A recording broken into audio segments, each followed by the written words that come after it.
और इस टॉपिक का नाम होगा ऑप्टिक्स। ऑप्टिक्स को ही हम लोग कहते हैं प्रकाशिकी।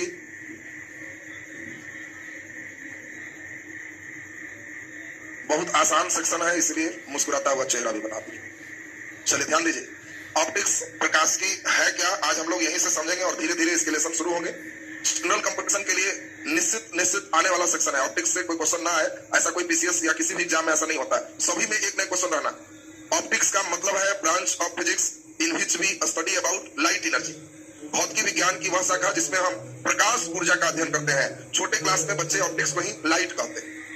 लाइट कोई फिजिक्स का पार्ट नहीं है। लाइट का अध्ययन जहां करते हैं, प्रकाश का अध्ययन जहां करते हैं, उसको प्रकाशिकी कहते हैं। हम लोग प्रकाश नहीं पढ़ रहे हैं, प्रकाशिकी कर रहे हैं, प्रकाश का अध्ययन करेंगे। तो पहले जीरो लेवल से ही हम लोग चले, बताएं यहाँ पे प्रकाश है या नहीं है? लाइट है, यानी प्रकाश करता क्या है? प्रकाश करता क्या है? देखने में मदद करता है। सबसे बड़ा सवाल है, हम लोग आंख से देखते हैं कि प्रकाश से?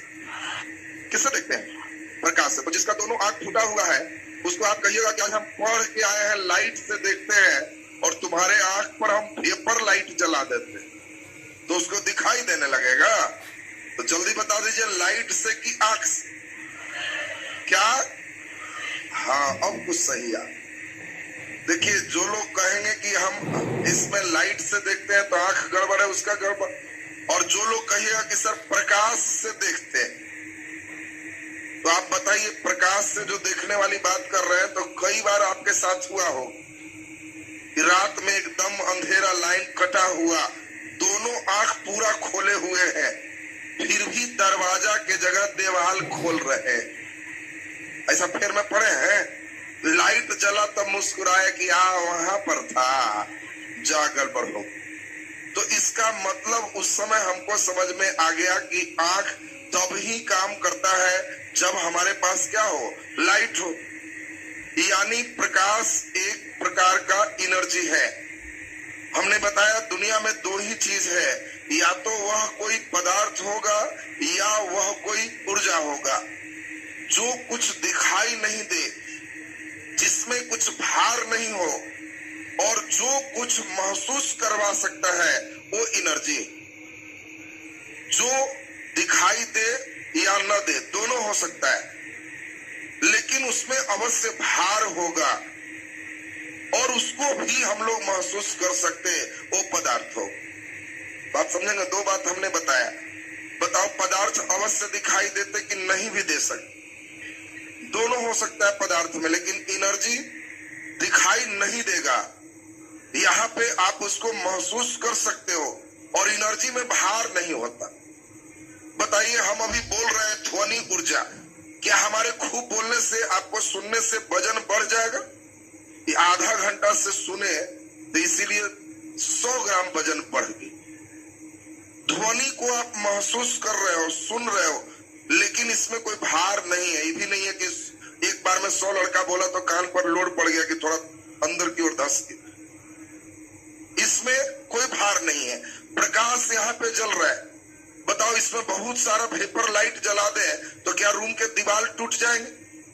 ये अब अट नहीं रहा है, अब लाइट कहाँ अटेगा, इसलिए दीवार क्रैक करेगा। इसको कोई स्थान, जगह नहीं चाहिए, कोई भार नहीं है, लेकिन महसूस कर रहा है, इसलिए प्रकाश भी आपका एनर्जी है, साउंड भी आपका एनर्जी है।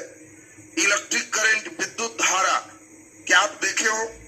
नहीं। महसूस किए हो तो करवा देगा। छुओगे तो कहेगा हम हैं, महसूस करो, लेकिन देख नहीं सकते हो, मेरा कुछ वजन नहीं है, तो समझ लोगे कि वो एनर्जी। अब बता दो, कलम पदार्थ है, वेरी गुड, इसमें भार है, देख सकते हैं। बोलो, बोर्ड पदार्थ है। अच्छा बता दो जल्दी, हवा, हवा दिखाई दे रहा है?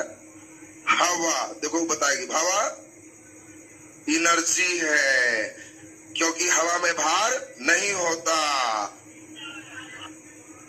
फुटबॉल में हवा भरते जाएंगे तो नहीं फूलेगा। अच्छा, तो अभी हमने बोला दिखाई दे भी सकता, नहीं भी दे सकता। पदार्थ में दोनों है। दिखाई नहीं देगा तो केवल एनर्जी नहीं है, नहीं भी दे सकता है, वो पदार्थ है, लेकिन पदार्थ स्थान छेकेगा, पदार्थ में भार होगा, ये इसमें नहीं। फुटबॉल रख के खूब कुछ कस कस के मारो, फूल जाएगा क्या? स्थान नहीं छेका, वजन नहीं है, लेकिन हवा खूब अंदर कस के भेजोगे, स्थान छेके। इस कोई एकदम पैक रूम है, उसमें आपका साइकिल का ट्यूब एकदम पैक है, लगातार हवा भरते जाओ, आवाज करेगा कि धड़ाम उड़ गया, क्योंकि हवा पदार्थ। अब बताओ, क्वेश्चन एकदम हल्का आ जाए कि पदार्थ अवश्य दिखाई देता है, नहीं भी दिखाई दे सकता है। दोनों लाइन सत्य है, कोई सही नहीं। लड़के इतना टाइम देता है, पदार्थ जिसमें कुछ भार हो, जिसको हम स्थान छेकता हो, जिसका अनुभव हम अपने ज्ञानेंद्रियों से कर सकते हैं, मारो पक्का दिखाई देगा। बाद में घर आता है तो कहते हैं हवा दिखाई दिया जी, ओ गड़बड़ हो गया। लेकिन एनर्जी में तुमने क्या सीखा? कभी दिखाई नहीं देगा, महसूस कर सकते। तो अब बताइए, प्रकाश को आप किस में रखोगे? एनर्जी में। यानी प्रकाश एक ऊर्जा है जो हमारे आंख को देखने की क्षमता देता है। दुनिया में कोई ऐसा जीव नहीं है जो बिना आंख के देखता है। देखने वाली क्रिया है कभी तो आंख से ही होगा, कान से देख नहीं सकते, सुन सकते। अब कोई अंधा है कहेगा हम सब देख रहे हैं, कैसे होगा? सुन सकते हो। तो दुनिया में कोई जीव ऐसा नहीं जो बिना आंख के देख सकता है। देखना माने आंख है। और कोई जीव ऐसा नहीं है जो बिना आंख के देख सकता है। देखना माने आंख है। और कोई जीव ऐसा नहीं है जो बिना प्रकाश के देख सकता है। ये भी बात समझ। उल्लू, अरे अच्छा है, उल्लू के बाद सर नहीं लगाना। कई बार लड़के को देखते हैं, कोई जीव नहीं है जो बिना प्रकाश के, उल्लू सर, अरे तुम हमको उल्लू सर कर रहा है, तो बड़ा गड़बड़ कर देता है। तो देखो इसको कितना हंसी लग रहा है।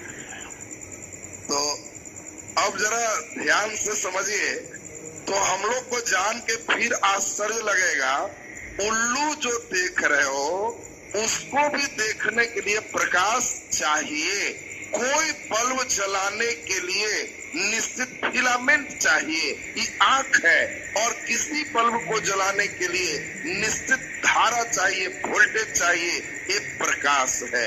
ये अलग बात है कि कई बल्ब कम प्रकाश माने कम वोल्टेज में ही चलता है, कुछ बल्ब ज्यादा वोल्टेज में चलता है। अब तुम बड़ा वाला बल्ब लेके और छोटका बैटरी से जोड़ोगे तो चलेगा नहीं। तो उल्लू का आंख छोटका बॉल है, टॉर्च वाला, 1.5 वोल्ट में ही एकदम फिट। और हम लोग वाला आंख ही बड़ा वाला बॉल है, उतना लो वोल्टेज में कुछ नहीं होता। और सोच रहा होगा कि जी 3 में उल्लू का, तो ईश्वर ऑटोमेटिक आंख दिए हुए, वोल्टेज हाई तो ऑटो कट है, चुपचाप बैठा हुआ है कि भी हाई वोल्टेज है, अभी पूरा दिखाई नहीं देगा, करंट हल्का हल्का आ रहा है। तो लेकिन ये स्पष्ट है कि बिल्कुल वोल्टेज न रहे तो बोलो कोई बॉल जलेगा? बिल्कुल अंधेरा रहे, कोई प्रकाश न रहे तो उल्लू भी नहीं देख सकते। बात समझिएगा, ये भी एक इम्पोर्टेंट बात हम आपको समझाए। यानी प्रकाश और नेत्र दोनों के कॉम्बिनेशन से ही हम देख सकते। और अभी अब 10 मिनट एक बहुत सुंदर विवाद होने जा रहा है, उस विवाद पर आप जरा ध्यान दीजिए। एक डिबेट, और उसी डिबेट से आपको एक प्रश्न आ जाते और तब लाइट के हम प्रॉपर्टीज चलेंगे। आज के क्लास से एक क्वेश्चन किसी भी एग्जाम में पक्का है। अब सिर्फ सवाल है कि आप इसको कितना ध्यान दे रहे हो, क्योंकि हम लाइट आपको बहुत दूसरे डिजाइन का पढ़ाते हैं, एक बार पूरे सिस्टम फिर उसका डिटेल। अब एक डिबेट पर ध्यान दीजिए। पहला वैज्ञानिक का मेन नाम है न्यूटन।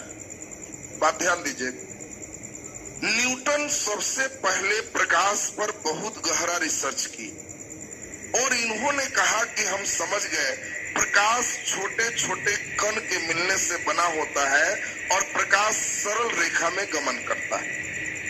क्योंकि प्रकाश के रास्ते में अगर कोई वस्तु रखते हैं तो दूसरी ओर उसका छाया बन जाता है।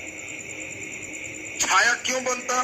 क्योंकि लाइट ऊपर से सीधा, नीचे से सीधा और यहाँ पे जाकर के रुक जाता, इधर नहीं जाता, और जिधर लाइट दिखाई नहीं देगा उसी को हम लोग परछाई छाया कहते हैं।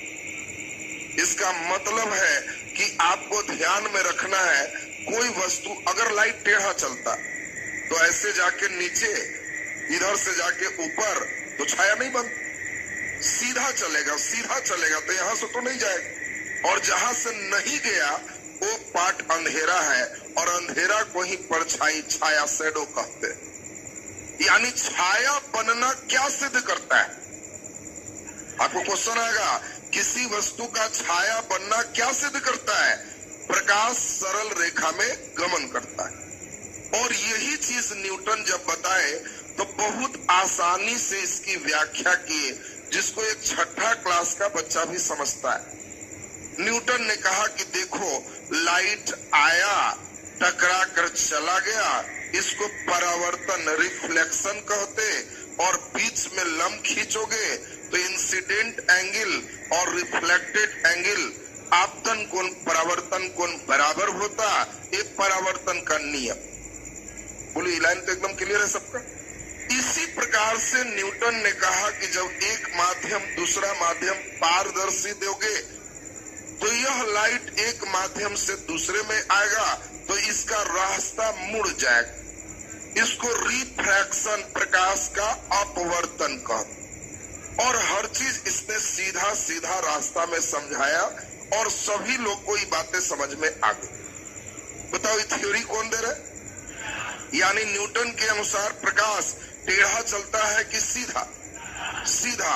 और प्रकाश सीधा चलता है, ये बात तो सबको दिमाग में आ गई। अब ये न्यूटन का जो फेज है, ये ध्यान में रखना, 1600 ईस्वी का जो फेज, 16वीं शताब्दी जो आप 17वीं देखोगे, इसी समय मेन न्यूटन है।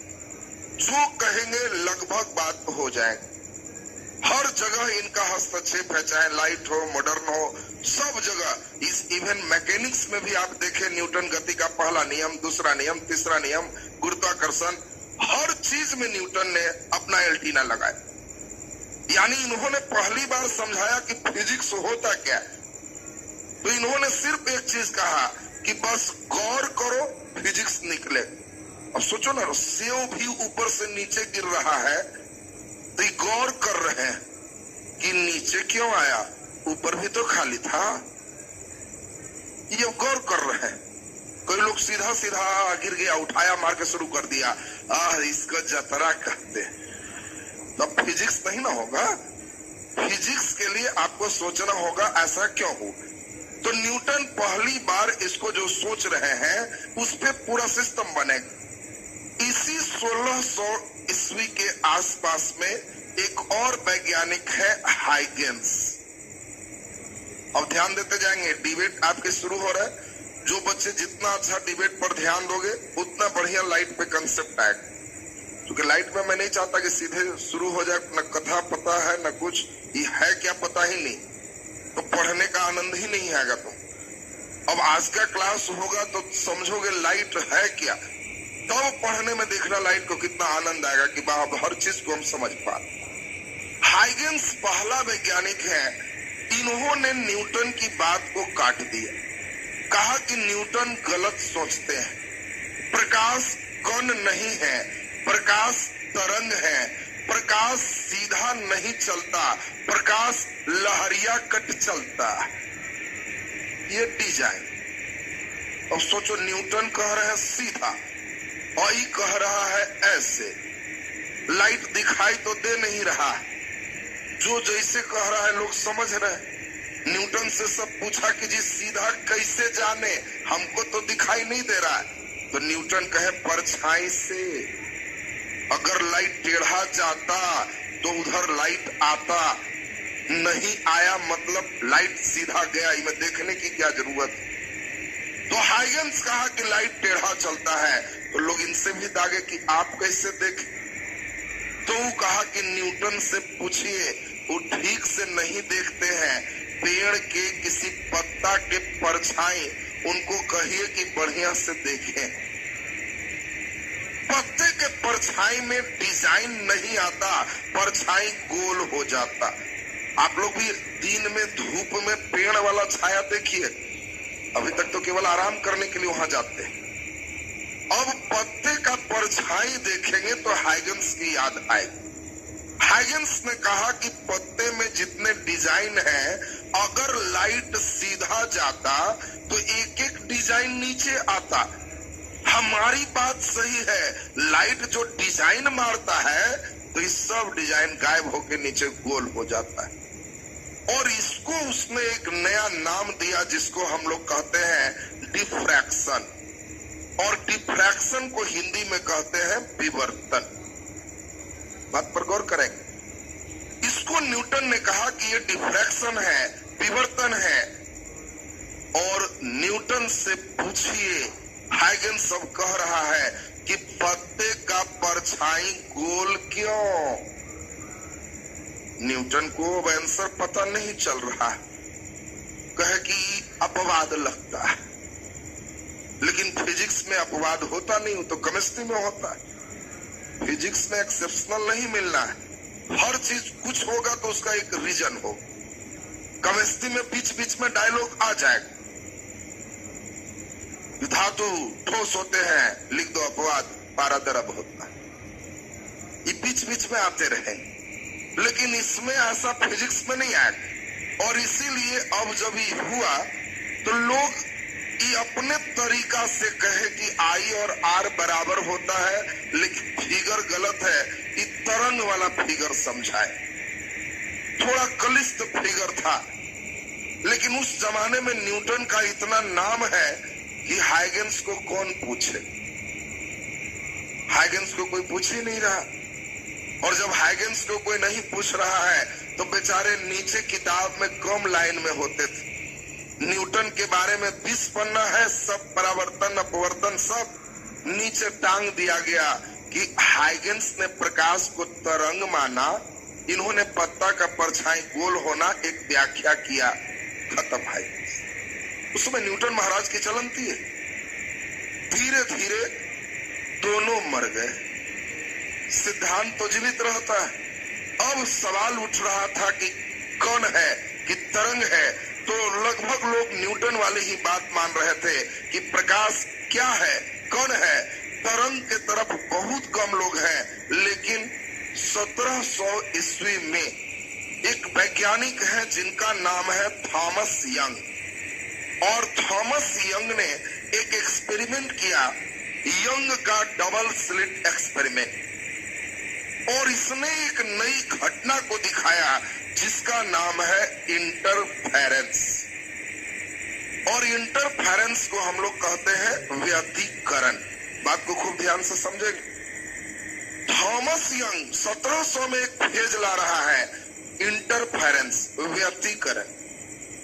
और व्यतिकरण का मतलब दो अलग अलग प्रकार के लाइट मिले तो उसमें कुछ जगह तीव्रता बढ़ना और कुछ जगह तीव्रता घटना। एक ही सोर्स से दो लाइट निकल रहा। आपने देखा होगा पानी में दो तरह का तरंग आ रहा है, और जैसे टकराएगा तो कुछ जगह उठ जाएगा, बाकी जगह बैठ जाएगा। वो इंटरफेरेंस है और सिर्फ तरंग में हो सकता है। और यंग ने कहा कि प्रकाश में व्यतिकरण होता है। इसी कारण से साबुन का बुलबुला कुछ जगह खूब चमकता है और कुछ जगह एकदम उदास होता है। आप बुलबुला देखियो तो साबुन का बुलबुला धूप में देखना, तुम लोग खाली फोड़ने के लिए देखते हो। अब बुलबुला को ठीक से देखोगे तो देखोगे बुलबुला धूप में खूब चमक रहा है और कुछ पार्ट एकदम उदास।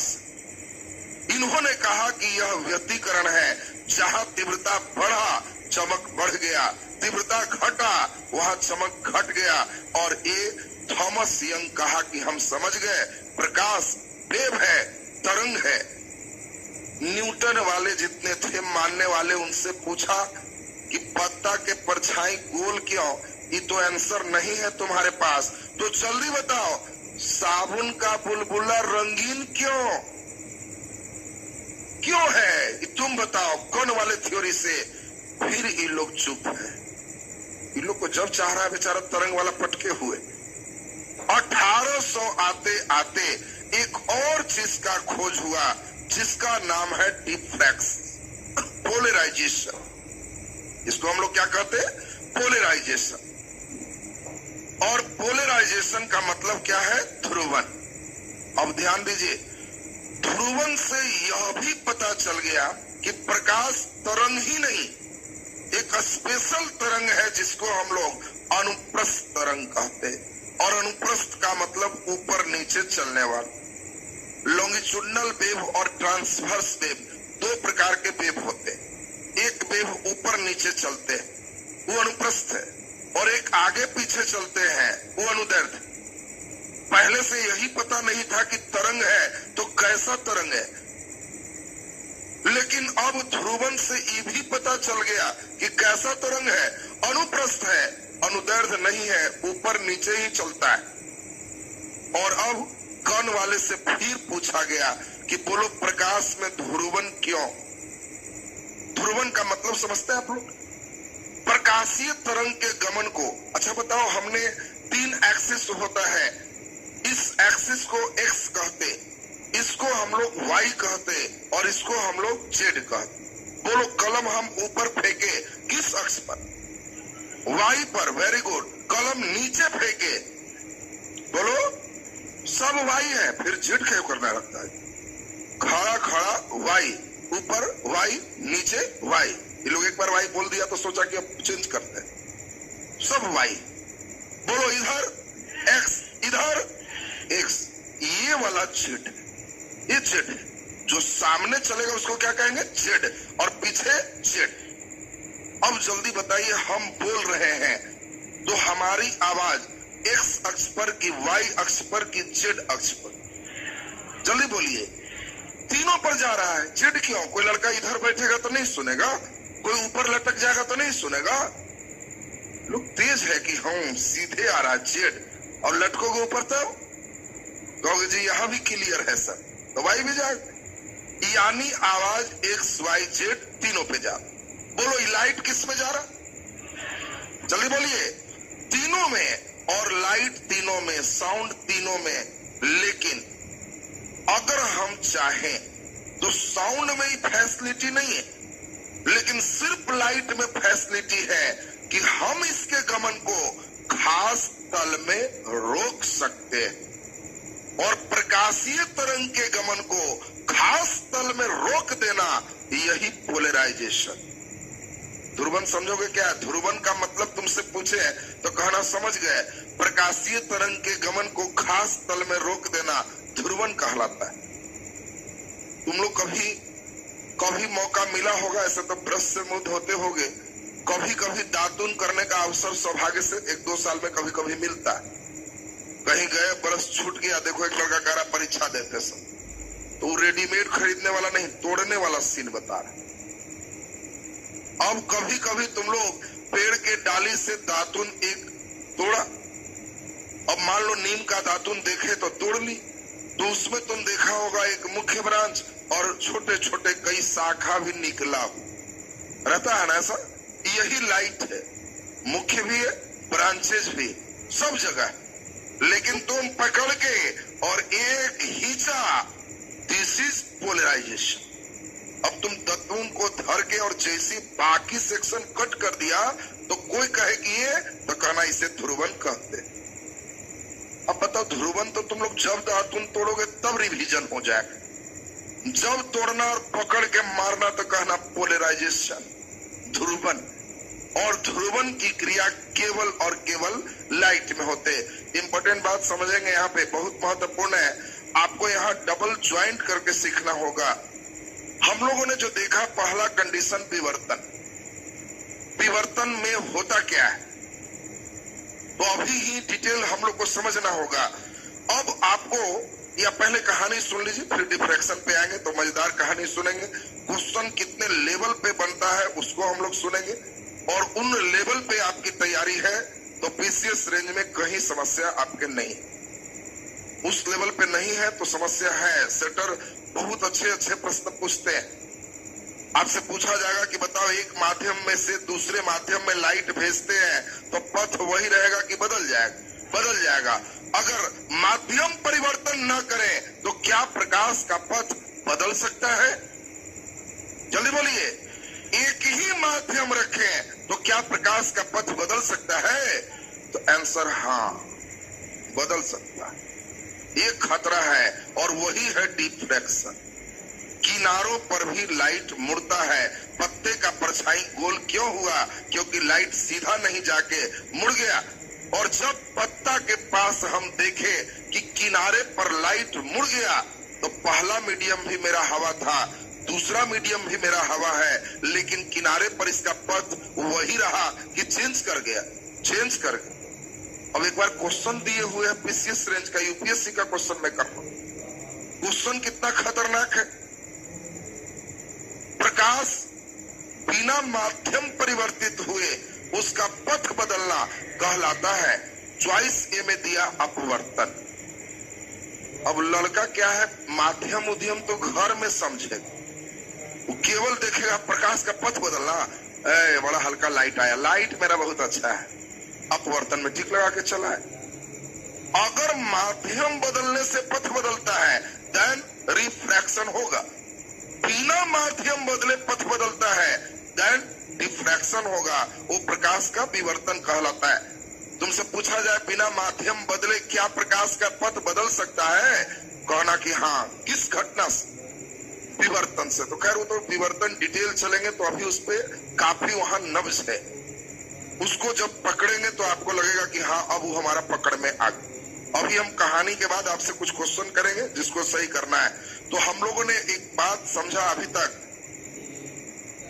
तरंग वाले के पास 1800 ईस्वी आते आते इतने भयंकर इन लोगों ने रिसर्च किया कि इनके किसी प्रश्न का जवाब इनके पास नहीं। लेकिन कण वाले जो भी बोल रहे हैं, परावर्तन, अपवर्तन, पूर्णांतरिक परावर्तन, इनके सब बात का जवाब इनके पास है। तो तुम्हें क्या लगता है 1800 ईस्वी में अब वैज्ञानिक टर्न होंगे कि नहीं? टर्न होंगे, क्योंकि जब कोई कहेगा प्रकाश कण है तो कहेगा किसके फेर में हो? न्यूटन के। खुद पता था कि पत्ते का परछाई गोल कहाँ है। वो सब तो छोड़ दो, अब उनके चेला चटिया से पूछो कि साबुन का बुलबुला रंगीन क्यों, और वो भी छोड़ दो, पूछो लाइट में पोलराइजेशन क्यों। पोलराइजेशन तो तब होगा जब वो तरंग होगा और उसमें भी अनुप्रस्थ तरंग होगा। अब इतना ज्ञात हो गया तो क्यों कण का पिटारा बजा रहे हो? और 1800 लास्ट होते होते अब मामला बदल गया। लाइट में मेजर सेक्शन हो गया कि प्रकाश कण नहीं है, तरंग है। और 1900 ईस्वी में महानतम एक वैज्ञानिक है, जैसे 1600 के आसपास में हमारे न्यूटन, उसी प्रकार 1900 ईस्वी के आसपास में मेन वैज्ञानिक है आइंस्टीन। अल्बर्ट आइंस्टीन, इनको फादर ऑफ मॉडर्न फिजिक्स कहते। अब सोचिए अल्बर्ट आइंस्टीन को ईश्वर कितना बड़ा गिफ्ट दिए कि इनके कॉपी में टीचर इनको 8वां 9वां क्लास में क्या लिखे? मंद बुद्धि का बच्चा है। 5 बार एक ही क्लास में फेल किए थे और तब टीचर को लिखना पड़ा कि एवरेज से भी नीचे मंद बुद्धि का बच्चा है। और तब वो मंद बुद्धि वाला बच्चा इतना तेज हुआ कि उसके मरते समय वैज्ञानिक साइन करवाने गए हैं, एक इजाजत दे दीजिए, आपके मरने के बाद आपका दिमाग का हम लोग जांच करना चाहते हैं कितना % भरा है। इतना तो किसी को याद नहीं, हमको लगता है आप वाला मैक्सिमम यूज में गया है। इतना सुपर पावर चीज बन गए। इनके बारे में ही कहा जाता है, जिस पर आप एक सिनेमा भी देखे हो, इनके बारे में ही कहा जाता है कि एकदम मंद बुद्धि थे, एकदम बच्चे से सबसे नीचे रहते थे, लेकिन दूसरे ग्रह के प्राणी एलियन से संपर्क में आए और उसने इनमें अद्भुत पावर दिया। बुद्धि का बच्चा ईश्वर का एक काम खोज दिया। ईश्वर का 3 ही काम है, जनरेट, ऑपरेट एंड डिस्ट्रॉय। ये 3 काम मनुष्य नहीं कर सकता, उसी को गॉड का। तुम में कोई बच्चे जनरेट नहीं कर सकते, उत्पन्न नहीं कर सकते। मैं कहूं कि मेरे हाथ पर 4 किलो मिट्टी उत्पन्न कर, उत्पन्न नहीं करोगे, कहीं से टांग टूंग के ला सकते।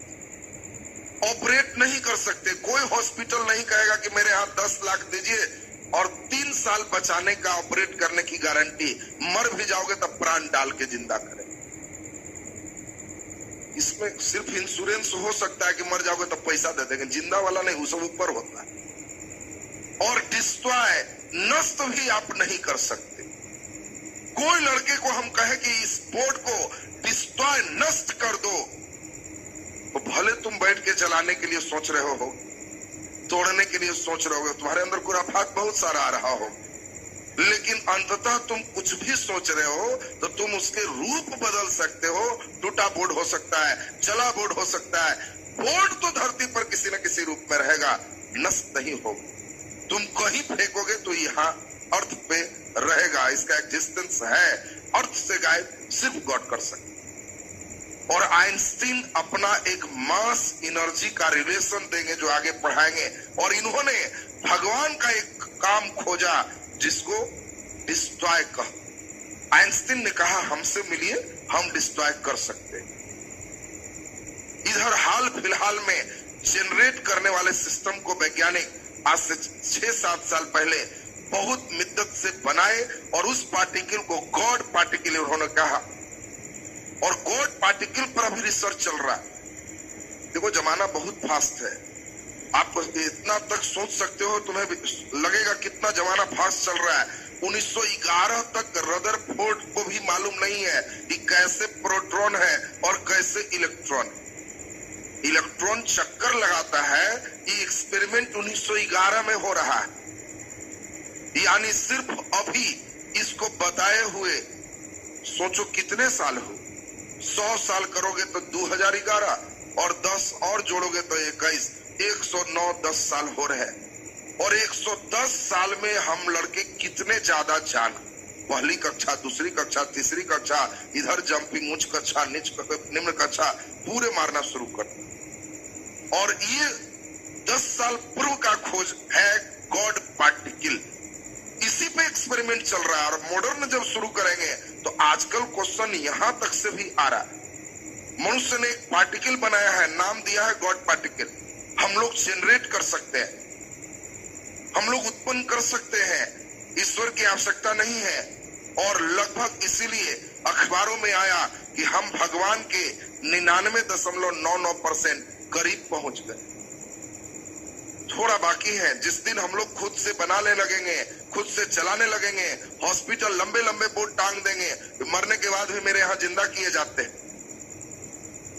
ऑपरेट मैं करता हूं, तुम जो इच्छा करोगे वो हम उत्पन्न कर सकते हैं। उस दिन भगवान नहीं रहेंगे। भगवान तभी तक है जब ये तीनों काम हम लोग नहीं कर पा रहे। जिस दिन वो तीनों काम कर पाएंगे तो फिर गॉड वो करने वाला कहलाएगा, वो वर्क करने वाला को गॉड कह। तो अब सोचो आइंस्टीन ईश्वर का एक काम खोजे और ये आइंस्टीन जो कह दे वही लोग मानते थे। 1900 में इतनी चलती है और 1900 ईस्वी में ये विवाद गहरा है कि प्रकाश कण है कि तरंग है। एक चीज तो पक्का है कि अगर आइंस्टीन कह देते कि प्रकाश तरंग है तो आज हम लोग क्या पढ़ते कि प्रकाश तरंग है। न्यूटन ने पहली बार कण सोचा था जो गलत था। लेकिन यह क्या 1900 में सब वैज्ञानिक कह रहा है कि तरंग है। लेकिन आइंस्टीन कहते हैं, कौन कहता है तरंग है। प्रकाश छोटे छोटे एनर्जी की पैकेट कण के मिलने से बना है और कण का नाम, इस छोटका पैकेट का नाम फोटोन है। ये लीजिए, इस पैकेट के नाम भी बता। अब इन्होंने एक चीज और बताया कि ये ऐसा पैकेट है। अब ये भी डर रहे थे कि जब हम कण बोल रहे हैं तो तरंग वाला धरेगा कि जी मास में अगर वेग दे तो इसको चोट, इसी को फिजिक्स में संवेग कहते हैं, इंग्लिश में मोमेंटम कहते हैं। जब तुमको कहे संवेग तो समझना कि वो बचपन वाली पिटाई, चोट। हम शुद्ध भाषा में कह सकते हैं कि अगले दिन पूछताछ के बाद आप लोगों को संवेग प्रदान किया जा सकता है। तो अगल बगल मत बतियाना कि क्या मिलेगा, ये मिलना है संवेग। और संवेग का मतलब क्या होता है? Mass into velocity. आपको उधर से एक मास डंडा, आप सीन याद करो, कभी पिटाए थे और टीचर बोले आ रहे हैं डंडा लेके, तो तुम्हारे पहले ध्यान जाते थे जो डंडा है उसका मास कैसा है, वजन पर ध्यान देते थे। और दूसरा आप ध्यान देते थे कि आज पिटते समय मूड कैसा चल रहा है। डंडा तो भारी आया लेकिन वेग नहीं दे रहे हैं, केवल सटा रहे हैं, बहुत मारेंगे बहुत मारेंगे, तो हंस रहे, ना ना आज कस के नहीं। ऐसा देखा कि नहीं देखा? इसका मतलब आप समझ गए, मास गुना वेग, तो आपको मिल गया संवेग, उसी को चोट कहते। और आइंस्टीन डर रहे थे कि प्रकाश का वेग 3 लाख किलोमीटर पर सेकेंड, थोड़ा सा भी इसमें मास होगा तो जो व्यक्ति धूप में निकलेगा उसको कितना चोट लगेगा। मास गुना वेग तो चोट होता है। कोई आदमी ईंट उठाए हुए है तो मास नहीं डरते, लेकिन गुना वेग तो कहते हो भागो, पागल लगता है। इस संवेग बड़ा खतरनाक चीज है, बात समझिएगा। तो अब बताओ तुम्हें, प्रकाश का वेग है 3 गुने 10 के पावर 8 मीटर प्रति सेकेंड। थोड़ा सा भी इसमें मास होगा तो क्या धूप में चोट लगेगा कि नहीं?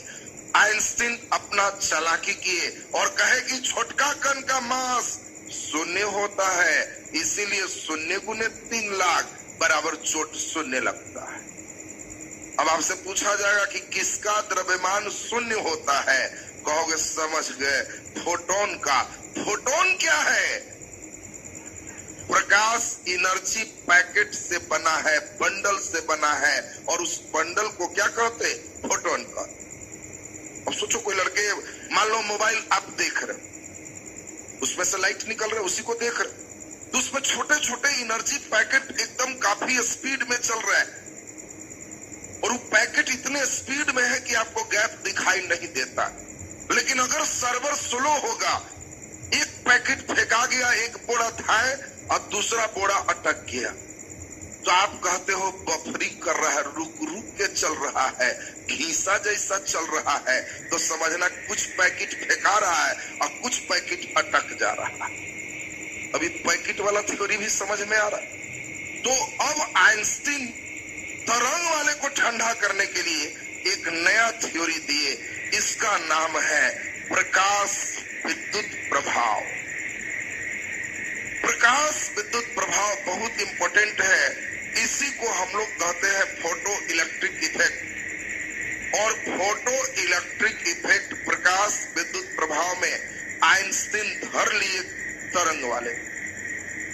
इन्होंने कहा कि अच्छा बताओ, सोलर प्लेट देखे हो आप लोग? बोलो, सोलर प्लेट पर जब हम प्रकाश देते हैं तो क्या इससे इलेक्ट्रॉन निकलता है या नहीं? जल्दी बोलिए।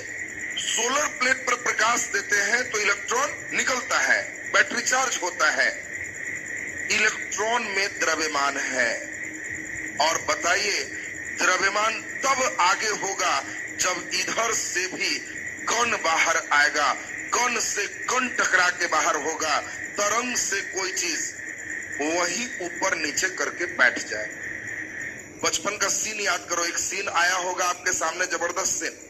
कई बार गेंद खेले होगे तो गेंद पानी में चला गया पिच, तो आप लोग क्या किए?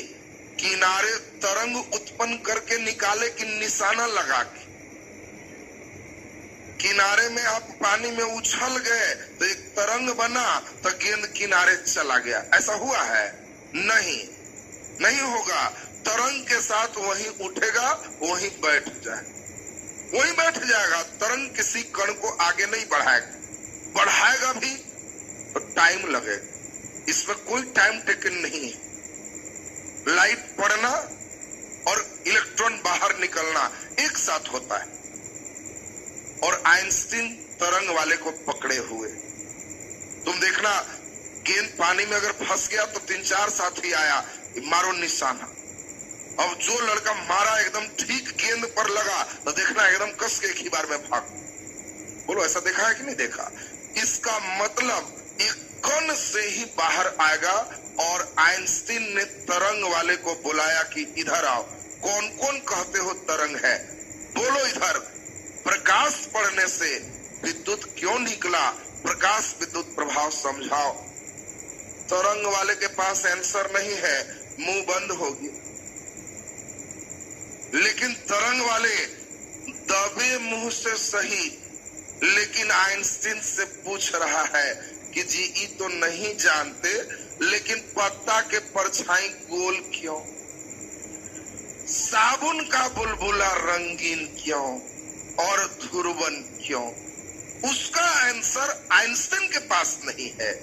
तो आइंस्टीन कह रहा वो सब छोड़ो, प्रकाश विद्युत प्रभाव क्यों, तुम ये बताओ। तो तुम्हारा भाग्य है कि 2020-21 वाले हो। जो लड़का 1905-6 में पढ़ता होगा उनकी दुख को तुम समझ सकते हो। उस समय लोग को समझ में नहीं आ रहा है कि प्रकाश कण है कि तरंग है, सीधा चलता कि टेढ़ा चलता। तुमने 10वां क्लास में बहुत आहिस्ते से टीचर पढ़ाए हैं, प्रकाश सरल रेखा में गमन करता है, पढ़ा था ना। लेकिन वही टीचर आहिस्ते से एक बात और लिखा दिए हैं। अब समझोगे तो लगेगा कि अरे 10वां में तो बड़ा लपेटे थे। आहिस्ते से लिखा दिए, लाल रंग का तरंग दैर्घ्य अधिक होता है। अरे भाई, तरंग में तरंग दैर्घ्य होता है। अगर प्रकाश सीधे चलता है तो तरंग दैर्घ्य कहां से आ गया? बात समझोगे। उस समय चूंकि बुद्धि कम रहती है तो सब बात सरल भी रट गया, तरंग दैर्घ्य भी रट गया। लेकिन लफड़ा तो अब है। तरंग दैर्घ्य कहते हैं श्रृंग और गर्त के बीच की दूरी को। अगर लाइट सीधा ही चला तो फिर लाल का तरंग दैर्घ्य क्यों आया? ये तो तरंग में आता है। अब लफड़ा समझ में आ रहा होगा। 1900 वाला लफड़ा थोड़ा सा समझा दे तो दुख समझ में आए। 1900 में लड़कन तो लड़कन, बड़कन और वैज्ञानिक की बात। इनसे पूछते थे वैज्ञानिक से, किधर है कण तरफ की तरंग तरफ? तो कई लोग बोले तरंग तरफ। कौन दुनिया में जीते हैं? नया खोज हुआ है, आइंस्टीन किए हैं, प्रकाश विद्युत प्रभाव। बताइए क्यों है? आप वही पुराना जमाना में जी रहे हैं। और कोई लोग कहे कि कौन तरफ, आइंस्टीन के फेर में है। पूछिएगा पत्ता के परछाई गोल क्यों, साबुन के बुलबुला रंगीन क्यों, ध्रुवन क्यों? ये कैंसर भी उसको नहीं आता और आप चल दिए उसके फेर में लग गए। बहुत मुश्किल दौर है। अरे कई वैज्ञानिक तो यहां तक कहने लगे कि देखो भाई, सोमवार बुध और शुक्र 3 दिन हम कंधे में रहते हैं। MWF सोम बुध शुक्र में हम कन तरफ रहते हैं, और TTS मंगल बृहस्पति और शनिचर, ये 3 दिन तरंग तरफ रहते हैं। और त्योहार की लाइट के नाम मतलब छुट्टी में आराम करने। एक लाइन से आपको समझ में आ गया होगा कितना जबरदस्त लफड़ा चल रहा है। तो लफड़ा समझ में आ रहा है। अब यहाँ पे अब टर्निंग पॉइंट आ रहा है। अब इस पर जरा गौर करें। आपसे पूछा जाए प्रकाश क्या है, तो ये तो अभी जवाब है। 1900 ईस्वी में एक प्रश्न पूछना ही बहुत बड़ा विवाद। अब धीरे धीरे एक वैज्ञानिक आए, इनका नाम है डी ब्रॉगली। बात समझेंगे, वैज्ञानिक का नाम क्या है? De Broglie. और डी ब्रॉगली ने पहली बार बताया कि कण में भी तरंग का बिहेवियर हो सकता है। डी ब्रॉगली बहुत तेज था। आइंस्टीन के द्रव्यमान ऊर्जा संबंध से वो अपने तरंग दैर्घ्य का डी ब्रॉगली वेवलेंथ का फॉर्मूला लाके रख दिया। जो आगे मॉडर्न में पढ़ोगे, डी ब्रॉगली वेवलेंथ लैम्डा बराबर h/m भी होता है। इसको h/p संवेग भी कहते। तो ये चला आइंस्टीन के फॉर्मूला से, लेकिन अंततः निकाल दिया वेवलेंथ का फॉर्मूला। और आइंस्टीन को भी कहा कि देखिए सर, कण में भी तरंग का गुण हो सकता है। और इसी चीज को सबने माना। मॉडर्न थ्योरी भी इसी को मानता है। और ये डी ब्रॉगली ने जो थ्योरी दिया, उस थ्योरी को हम लोग कहते हैं डुअल थ्योरी, द्वैत प्रकृति। और प्रकाश में द्वैत प्रकृति है, कण का भी और तरंग का भी। बात समझेंगे आप? लाइट को जब 10वां क्लास तक बच्चे पढ़ते तो उनको केवल कण पढ़ना होता है। जब इंटर क्लास में होते हैं, ISC में आप होगे, तो कण का भी पाठ होगा, तरंग का भी पाठ होगा। लेकिन जैसे ही आप BSc में अगर फिजिक्स लेते हो तो केवल तरंग पढ़ोगे, वहां कण का हिस्सा नहीं। आप अगर आप बीपीएससी में फिजिक्स सुनते हो तो लाइट के ऑप्शनल में फिजिक्स है, तो केवल लाइट में वेव से आएगा, वो कण तरफ में नहीं आता। और इसीलिए लाइट में वेव थ्योरी, हाइगेंस थ्योरी के कारण वहां पे बहुत क्लिष्ट होते हैं, पूरे कंसेप्ट होने पर ही वहां पे बन पाते हैं। तो अब आपके एसिस हम लोगों ने सुना इसको, तो अब आपसे कुछ क्वेश्चन पूछा जाए तो क्या कहानी तो क्लियर है? अब आपको आसान क्वेश्चन आ जाए, प्रकाश है, कण, तरंग दोनों, हम लोग क्या मानेंगे? दोनों। नया थ्योरी डी ब्रोगली के बाद मॉडर्न थ्योरी क्या है? दोनों। हम लोग दोनों को एक्सेप्ट करते हैं। अब आपको कहा जाए कि बताओ आइंस्टीन क्या माना था? जल्दी बोलिए। कण माना था। अब एक बार का क्वेश्चन सुन लीजिए। प्रकाश की अवधारणा में निम्नलिखित में कौन एक समान मत नहीं रख रहे थे? न्यूटन, आइंस्टीन, यंग, इनमें से कोई नहीं। जल्दी बोलिए। यंग, क्योंकि न्यूटन और आइंस्टीन दोनों कौन थ्योरी रखे? जल्दी बोलिए। कण थ्योरी। और यंग ने क्या रखा? तरंग थ्योरी। अब आपको पूछा जाएगा, बहुत अच्छा क्वेश्चन, कण सिद्धांत से किसकी व्याख्या नहीं कर सकते? परावर्तन, अपवर्तन, प्रकाश विद्युत प्रभाव और ध्रुवन। तो कण सिद्धांत से ध्रुवन नहीं हो। रिवर्स पूछेगा, तरंग सिद्धांत से किसकी व्याख्या नहीं कर सकते? ध्रुवन, व्यतिकरण, अपवर्तन, प्रकाश विद्युत प्रभाव। प्रकाश विद्युत प्रभाव। आपने कहानी को बढ़िया से सुना तो देखो, अब उलट पुलट के कुछ भी आएगा तो एकदम टनाटन बना देंगे सबको।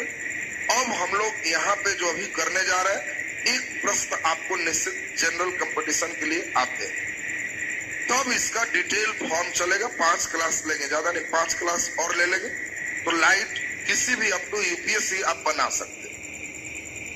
लेकिन सिर्फ और सिर्फ जरूरत है जहां जो समझाया जाए उसके कंसेप्ट पर ध्यान दीजिए। कंसेप्ट नहीं सुनोगे तो दिक्कत होगी। अब हम लोग जरा यहाँ पे महत्वपूर्ण चीज आपसे चलते हैं तो आपका ये कंसेप्ट आ जाएगा। प्रॉपर्टीज ऑफ लाइट से मेन क्वेश्चन रहते, प्रकाश के गुण।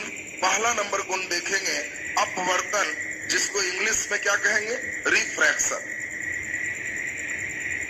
परावर्तन से कोई क्वेश्चन गुण में नहीं आते, हम लोग को रिफ्रैक्शन से शुरू होगा। अभी लिखना कुछ नहीं है, इतना ध्यान दीजिए कि हम सब समझाने के बाद आपको आज 5 क्वेश्चन देने जा रहे हैं। 5 में 5 सही होना चाहिए। तब हुआ कि जिनका 5 में 5 सही, 1 अंक अवश्य रहना है, चाहे वो दरोगा मेंस हो, चाहे वो आपका किसी पीसीएस में है, निश्चित रहेगा। ग्रेजुएशन लेवल एग्जाम में ये सब बहुत एकदम फेवरेट टॉपिक है और यही से तुम्हारा आ जाएगा पहले क्लास से। दूसरा तीसरा में तो बहुत मंथन होगा, तब वहां से निकलेगा। अब यहाँ पे हम लोग जरा देखें, अपवर्तन में हम लोग को अभी सिर्फ आपको सिखा रहे हैं इसकी प्रॉपर्टीज और इसका यूटिलाइजेशन, उपयोग, उदाहरण। अब उदाहरण में आपको ध्यान रखना है, पहला नंबर, अपवर्तन के कारण ही तारे टिमटिमाते हैं। आपको पूछा जाएगा कि तारे अब क्यों टिमटिमाते हैं, हम पूरे अपवर्तन डिटेल करेंगे, वहां समझाएंगे। अभी के क्लास में आपको एग्जाम्पल दोनों का ठीक करना है। हम हटा भी दें और किसी को बुलाए, टनाटन थ्योरी आना चाहिए कि अपवर्तन का उदाहरण ये है, इसका उदाहरण ये है, एकदम तुरंत आना चाहिए। तो अपवर्तन के कारण ही तारे टिमटिमाते हैं, तारे ट्विंकल करते हैं। इसके कारण ही जब किसी बर्तन में जल भर देते हैं तो उसका तल उठा हुआ प्रतीत होता है। आपको पूछेगा कि बर्तन में जल भरते हैं तो तल उठा हुआ प्रतीत होता है, प्रकाश के किस गुण के कारण? अपवर्तन के कारण। इसी के कारण हम लोग देखें अन्य उदाहरण, जब हम जल में किसी छड़ को डालते हैं तो छड़ मुड़ा हुआ टेढ़ा प्रतीत होता है। बोलो, ये भी लाइन क्लियर है सबका? अब अपवर्तन के बाद अगला नंबर हम लोग चले, पूर्ण आंतरिक परावर्तन, टोटल इंटरनल रिफ्लेक्शन। ये टोटल इंटरनल रिफ्लेक्शन क्या है? एक एग्जांपल समझिए। आप देखे होंगे पानी में पत्थर मारे अंदर चला गया, ये अपवर्तन है। आप एक और खेल किए होंगे, याद करो। हाँ, एक बहुत एक्सपीरियंस लड़का वो खेल करता है कि पानी में पत्थर फेंकेंगे तो पक्का अंदर जाएगा, लेकिन उसने क्या किया, एक नए एंगल का खोज किया और उस एंगल पर मारा पत्थर तो देखा उछल के हवा में आ गया। इसी को पूर्ण आंतरिक परावर्तन। अभी वाला डिजाइन समझ गया? तो इसमें जो एंगल है ना उसको डिटेल पढ़ाएंगे तो उसको कहेंगे क्रिटिकल एंगल। उसी का नाम है क्रांतिक कोण। और जो लड़का वो कोण के खोज किए रहता है सबसे नहीं होगा। तुम देखे कई लड़का तो ये भी कहेगा कि देखो मेरा 3 बार उछला, ऐसा देखा है ना, और तुम उसी को देख के मारा तो कहा डुबो खत्म हो। तो ये नहीं है कि तुम लेके मारोगे तो उछलेगा, एक एंगल है, उस कोण पर मारोगे तब उछलेगा। तो वही तुम यहाँ पे सीखोगे क्रिटिकल एंगल। तो इसमें हम लोग क्या सीखे? लाइट अंदर जा सकता था लेकिन पहले माध्यम में ही वापस हो गया, तो इसको पूर्ण आंतरिक परावर्तन है। ये भी रफ समझा रहे हैं। अब हमें मुख्य काम है इसके एग्जाम्पल पर। इसी के कारण हीरा चमकता है। आपसे पूछा जाएगा कि बताओ प्रकाश के किस गुण के कारण हीरा चमकता है? तो प्रकाश के पूर्ण आंतरिक परावर्तन के कारण हीरा चमकता है। इसी के कारण ऑप्टिकल फाइबर कार्य करते हैं। इसी के कारण हम लोग गर्मी के दिनों में रेगिस्तान में मृग मरीचिका बनता है। मृग मरीचिका का मतलब गर्मी के दिनों में आप भी देखना, रोड अगर बहुत गर्म है और साइकिल चला रहे तो दूर में महसूस होगा वहां रोड भीगा हुआ है, और जाओगे तो लगेगा कि यहाँ तो सूखा हुआ, वहां भीगा हुआ। रेगिस्तान में और भयंकर है। अगर गर्मी बहुत ज्यादा है तो पेड़ दूर वाला सीधा भी और उल्टा भी दोनों दिखाई देता है, और जब पेड़ सीधा उल्टा दोनों दिखाई देता है तो दिमाग कहता है कि हम समझ गए, नीचे साफ पानी है इसीलिए उल्टा है। दिमाग को कई चीज महसूस करना होता है। तुम देखना ना, कई बार ट्रेन में बैठे हो और वो वाला ट्रेन खुली है और दिमाग कहेगा समझ गए तुम्हारा वाला खुल गया, और थोड़ा देर बाद वो खुले थे। ऐसा नहीं होता है, कई बार मूर्ख बनते रहता है। आप जिस ट्रेन में बैठे हो आज तक वो कभी तेज नहीं चला हो, ये भी एक जतरा की बात है। तुम जिसमें बैठ गया चाहे वो सुपर फास्ट एक्सप्रेस क्यों न रहे, लेकिन बगल में पास लेने वाला लगेगा ओरिजिनल ड्राइवर उसी में है, उड़ाते जा रहा है। वो मेरा ड्राइवर है, खिंचा ही नहीं रहा है। क्या ये सच्चाई है? नहीं, दिमाग को फिर मूर्ख बनाया गया। तो कई जगह मूर्ख बनते रहता है। उसी मूर्खों की कहानी हम लोग को समझना हो तो हम लोग देखेंगे मृग मरीचिका वही है। अब गर्मी में सोचो एकदम प्यास जोरों से लगी है, लग रहा है कहाँ पानी पिए, तो सामने देखे एक पेड़ नजर आया, सीधा भी उल्टा भी, तो दिमाग कहा कि कंफर्म वहां पानी है। अगर उसके फेर में दौड़ गए तो वही हिरन जैसा मरोगे जो कस्तूरी खोज करने के लिए अपने नाभि में कस्तूरी है और इधर उधर झाड़ी में खोजते हुए मर जाता है। उसी को मृग मरीचिका कहते। मृग माने हिरन। एक उदाहरण दिया गया है हिरन से। कुछ हिरन ऐसे होते हैं जिसके नाभि में कस्तूरी होती और बहुत सुगंधित पदार्थ। हुमायूं जब भाग रहा था शेरशाह से हार करके, तो भागते समय ही आप जानते हो अमरकोट के राजा बिरसाल संरक्षण दिए उसको, और वही कुछ नहीं उसके पास, पूरा सीज उजड़ चुका है, और वही उससे खबर आई पुत्र हुआ है।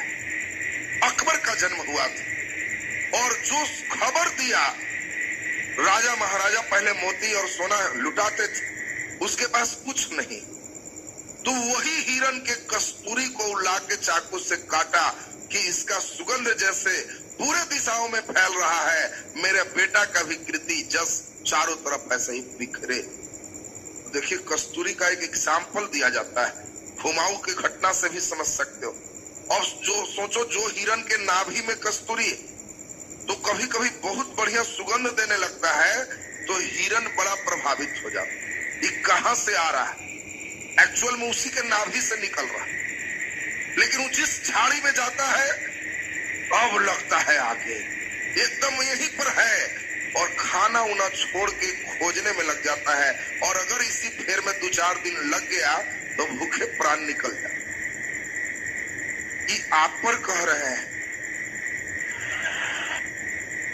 आपके अंदर सारी एनर्जी है, सारे ताकत है, और बस्ता लेके वही मृग के समान मृचिका के फेर में अब यहाँ ठीक हो जाएगा, एगो और टिसनी रख लेते हैं, एगो और पकड़ेंगे तो हो जाएगा। टेबल पर नहीं बैठते तो बैरन घर वापस चले जाओ। तुम्हारे अंदर ताकत है, जब तक टेबल पर स्वाध्याय नहीं मारोगे कहीं कुछ नहीं होगा। तो मृग मृचिका का नाम आप लोग समझ गए होंगे, उदाहरण भी दे दिए। अब तुमसे पूछा जाए कि मृग मृचिका का कारण क्या है, तो समझ लिए प्रकाश का पूर्ण आंतरिक परावर्तन। इसी के कारण टूटे हुए कांच का किनारा चमकता है। कांच देखे होगे आप, टूटा हुआ है तो किनारा चमकता है। सब सुनते जाना, और फिर तब हम पूछेंगे कि किसके कारण है। जो इसमें नहीं रहेगा वो हम पूछेंगे, तो उसमें हम चेक कर लेंगे आप कहां पे उसको सेट कर पा रहे, और तब लगेगा कि हाँ बहुत बढ़िया इन्होंने समझा है। ज्यादा नहीं, सिर्फ 5 इवेंट ठीक से देखना है और सब अभी का अभी एकदम सबको याद हो जाएगा। अगला नंबर हम लोग प्रॉपर्टीज चले तो हम लोग अभी कुछ घटना देखे थे। पहला नंबर विवर्तन, डिफ्रैक्शन। दूसरा नंबर इंटरफेरेंस, व्यतिकरण। बस इतना अगर देख लें तो एक सिर्फ और देख लेंगे, स्कैटरिंग, प्रकीर्णन। बस 1 2 3 4 5। अभी 5 का सभी एग्जाम्पल हम देखे, हमें कौन सुना सकते हो। पहले मैं खुद मेहनत कर रहा हूं कि आपको एकदम याद। कोई लड़का केवल फेयर कॉपी बनाता है, लाल बुल्लू, बस कॉपी पूछ देगा कि बताओ पत्ता का परछाई गोल, फेयर में लिखे थे, अगर चिट्टा ले आते तब मार देते। कितना चिट्टा लाओ, सब इसमें ले जाना है, इसलिए एकदम यहीं पर एकदम लॉक हो जाना चाहिए। क्लास में 90% एकदम याद का कंसेप्ट रखिए, और हम उसी कंसेप्ट पे आपका शुरू से क्लास भी ले रहे हैं। पूरी एनर्जी लगाते हैं कि आपको 90% क्लास में लगभग याद हो। 10% एक बार आप रिवीजन करिए, एकदम लगे कि हाँ तैर रहा है, आया क्वेश्चन बने। अब आप जल्दी से सुनेंगे, डिफ्रैक्शन के कारण ही पेड़ के पत्ते का परछाई गोल होता है। आपको पूछा जाएगा कि बता पत्ते का परछाई गोल किसके कारण है? विवर्तन। किसी, अब हम पत्ता पढ़ा के भेज रहे हैं, वो चाकू दिखा दे, चाकू के परछाई में धार स्पष्ट नहीं होता है, प्रकाश के किस गुण के कारण? तुम कहोगे समझ रहे हैं, वही है किनारे पर मुड़ना। बात समझिए, हम पीछे से लाइट दें, आपको छाया दिखाएं, और आपको परछाई देख के बताना है बजल चाकू निकाले हैं कि भोथरवा। परछाई देख के तुम बता दोगे? नहीं, क्योंकि छाया में किनारे पर लाइट मुड़ जाएगी, और इसीलिए चाकू के परछाई में धार स्पष्ट नहीं होता, प्रकाश के किस गुण के कारण? डिफ्रैक्शन के कारण। अब हम लोग जरा देखें, व्यतिकरण बड़ा इंपॉर्टेंट। इंटरफेरेंस इसको इंग्लिश में कहते हैं। जनरली व्यतिकरण में चमक वाला ध्यान रखें, चमक जो आएगा वो आपको व्यतिकरण हो। साबुन का बुलबुला चमकीला दिखाई देता है, व्यतिकरण। आप देखे होंगे भीगे हुए रोड पर तेल का सतह रंगीन दिखाई देता है। बरसात में इसी ने अक्सर देखा हो, रोड भीगा हुआ और उसमें तेल, ग्रीस, मोबिल, डीजल कुछ गिरा तो लगा कि वाह चमाचम कर रहा है। जब ऐसा देखना तो कहना कि समझ गए इंटरफेरेंस ऑफ लाइट, प्रकाश के व्यतिकरण के कारण ऐसा है। एकदम क्लियर हो रहा है सबका? इसी के कारण हम लोग और भी एग्जाम्पल देख सकते हैं। तो एक एग्जाम्पल और कर दे तो पहला तो आप समझ गए साबुन का बुलबुला, दूसरा आप समझ गए भीगे हुए सड़क पर तेल का सतह रंगीन दिखाई देता, और तीसरा सबसे इंपॉर्टेंट मोर का पंख चमकीला दिखाई देता। आप मोर का पंख देखे हो? बचपन से उससे रिश्ता रहा है, कॉपी उपी में रखे हो, खल्ली खिलाए हो, और तुम लोग भी खिलाने वाला है उसको? हाँ खिलाया है सब। तो अब समझ लीजिए उस पंख को जो देखा वो चमकीला दिखाई दी। बोलो मोर का पंख चमकीला दिखाई दिया दिन में कि अंधेरा में? जल्दी बोलिए। दिन में प्रकाश पड़ने पर, रात में भी लाइट देने पर, अंधेरा में नहीं। यानी पंख चमकीला नहीं होता, उसमें एक गुण है लाइट के इंटरफेरेंस करने का। उस पंख को ठीक से देखना तो उसमें छोटे छोटे कई सिस्टम तुमको दिखाई देंगे, और उसके कारण ही वहां ब्राइटनेस डार्कनेस है। आप अगर हम लाइट जलाए हैं, आप आंख बंद करके एकदम थोड़ा सा ऐसे करोगे, एकदम पिन होल छेद और लाइट को देखोगे तो कई चमकीले लाइन दिखाई देगी, उसको फ्रिंज कहते हैं। कई बार पूछा है फ्रिंज है, तो लड़का सोचता है मिस प्रिंट, फ्रिज में है होना चाहिए, फ्रिंज को बेचारा फ्रिज में बनाने लगता है। वो चमक की पट्टी को हम लोग क्या कहते हैं, फ्रिंज का। तो आपको अब दिमाग में यहाँ पे सेट करना है, मोर के पंख में वो हमारा जो इंटरफेरेंस है वो घटना घटने से चमकीला है। हो सकता है हम तुमको मोर पढ़ा के भेजे और परीक्षा में बुलबुल दे दे, कई बार छोटी चिड़िया भी दे देता है, और लड़का बेचारा मोर पकड़े हुए और कहता है बुलबुल के रंगीन दिखने का कारण है। अब उसमें अलग अलग चॉइस देगा तो कोई रंगीन होगा, आंसर क्या मारना, व्यतिकरण। लास्ट इवेंट हम देखेंगे प्रकाश का प्रकीर्णन, और तब 5 क्वेश्चन सिर्फ इतना से देंगे तो तुम्हें लगता है कि गड़बड़ होगा, ऐसा नहीं ना लगता है? चलिए तो बहुत अच्छी बात, देख लिया जाएगा। बस अब सुनेंगे जरा बढ़िया से, एक बार और सुनना है और सब हटा के एक बार रिवीजन करवाएंगे। और घर में बौद्धिक जुगाली, गाय भैंस जैसे पगुराता है ना, वैसे पगुराना है, मुंह से नहीं, बौद्धिक दिमाग वाला। तुमको सही में तेज बनना है तो एक बार पढ़िए और एकांत में बैठ के पगुराइए, दिमाग से निकालिए और सोचिए कि आज क्लास में क्या क्या हुआ। अपवर्तन, उदाहरण, तारे टिमटिमाते हैं, बर्तन में जल भरने से तल उठ जाता है, छड़ डालने से छड़ टेढ़ा प्रतीत होता है। दूसरा, पूर्ण आंतरिक परावर्तन, कहना समझ गए, उड़ने वाला, इसी के कारण हीरा चमकता है। ऑप्टिकल फाइबर कार्य करता है, इसी के कारण मृग गर्मी के दिनों में रेगिस्तान में बनता है, और इसी के कारण टूटे हुए कांच का किनारा चमकता है। विवर्तन, पेड़ के पत्ते का परछाई गोल होता है, और इसी के कारण तलवार के परछाई में धार स्पष्ट नहीं होता। और व्यतिकरण, इसी के कारण साबुन का बुलबुला चमकीला प्रतीत होता है, भीगे हुए सड़क पर तेल का सतह रंगीन दिखाई देता है, और इसी के कारण मोर का पंख चमकीला होता है। एकदम दिमाग में क्लियर है सबका? 5वां नंबर सुन लीजिए, फिर एक बार बोलेंगे और देखेंगे क्लास में कौन हमको टनाटन सुनाएगा। हमको एकदम यहाँ सुना रहे हो तब मेरा मिजाज खुश होता है कि हाँ ठीक। और इसको जरा एक बार फिर से सुनना। स्कैटरिंग कहते हैं प्रकीर्णन। स्कैटरिंग है क्या? छोटे छोटे धूल कणों के सहारे प्रकाश के विभिन्न रंगों के बिखर जाने की घटना को प्रकाश का प्रकीर्णन कहते। फिर से बात सुनेंगे, छोटे छोटे कणों के सहारे। अब उसको छोड़ो, परिभाषा रटोगे तो नहीं याद होगा। हम लोग एक बात समझते हैं, प्रकाश तरंग रूप में ऐसे ऐसे चलता है, ये ऐसे ऐसे चलता है। तो आपको एक बात ध्यान रखनी है कि ये श्रृंग और गर्त जो देख रहे हो, ये दूरी को तरंगदैर्घ्य कहते हैं। इस दूरी का नाम क्या है? तरंगदैर्घ्य। ये दूरी को तरंगदैर्घ्य का, बोलो ज्यादा तरंगदैर्घ्य ऊपर है कि नीचे है? इस दूरी को कहते हैं तो ऊपर है। और इसीलिए ज्यादा तरंगदैर्घ्य होगा तो लाल रंग होगा, कम तरंगदैर्घ्य होगा तो बैगनी रंग होगा। ये लाइन, लाल और बैगनी में फर्क क्या है? लाल स्पेस लेके चलता है, बैगनी तुरंत तुरंत डुबकी मार के चलता है।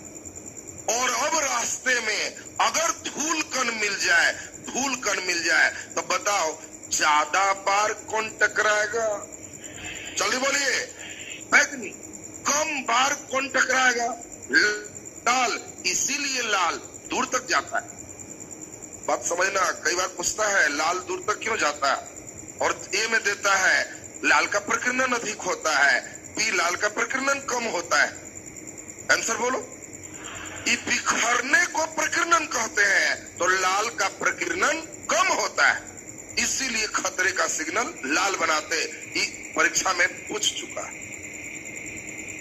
और अब आपको ध्यान रखना है कि स्कैटरिंग पर आपको ध्यान रखना था। अब बताओ, सूर्य उगते और डूबते समय लाल क्यों दिखाई देता?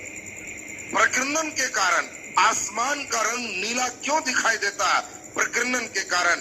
बता दो, अगर हम हवा की बात करें तो धूलकण है, बैगनी नीले रंग का तरंगदैर्घ्य कम है, तो ये ज्यादा बिखरेगा और इसीलिए आसमान नीला दिखाई देगा। क्वेश्चन देगा, यदि हवा न रहे तो आसमान, जल्दी बोलिए, हवा न रहे तो आसमान काला, क्योंकि धूलकण नहीं रहेगा। बोलो, अंतरिक्ष से पृथ्वी, तो आंसर नीला। काला मत मारना, हम पृथ्वी को दिखवा दिए। पृथ्वी को नीला ग्रह कहते हैं जल की उपस्थिति के कारण। हाँ, अंतरिक्ष से आसमान तो काला सही। कोई लड़का केवल एक ही चीज रटे रहता है सेट बनाते बनाते कि अंतरिक्ष बोलेगा तो काला मार के आएंगे, और वो कहता है आओ बाबू अंतरिक्ष से पृथ्वी दिखवा देते हैं। तुम वहां अंतरिक्ष पढ़ना तो होश में रहना। ये देख कहां रहे हो? अंतरिक्ष से आसमान तो काला की तक काला, अंतरिक्ष से पृथ्वी तो नीला। क्यों नीला? जल की उपस्थिति के कारण। क्लियर है सबका? तो हम लोग स्कैटरिंग का भी एग्जाम्पल देख लिए। स्कैटरिंग में हम लोग क्या देखे? खतरे का सिग्नल लाल बनाते हैं, सूर्य उगते और डूबते समय लाल प्रतीत होते हैं और आसमान का रंग नीला प्रतीत होता है। अब बताइए, यहां तक से प्रश्न दिया जाए आपको? चलिए, बहुत अच्छी बात। हम अभी लास्ट बार एक बार रिवीजन और कर दे, सुन लीजिए। हम एकदम चाहेंगे कौन हमको सुना देगा, हम माइक देंगे उसको। टनाटन बजना चाहिए हटाने के बाद। सुनने बढ़िया से, शुरू से क्लास। कण का सिद्धांत न्यूटन ने दिया, आइंस्टीन समर्थन किया, और आइंस्टीन के अनुसार प्रकाश फोटोन नामक कण से बना है।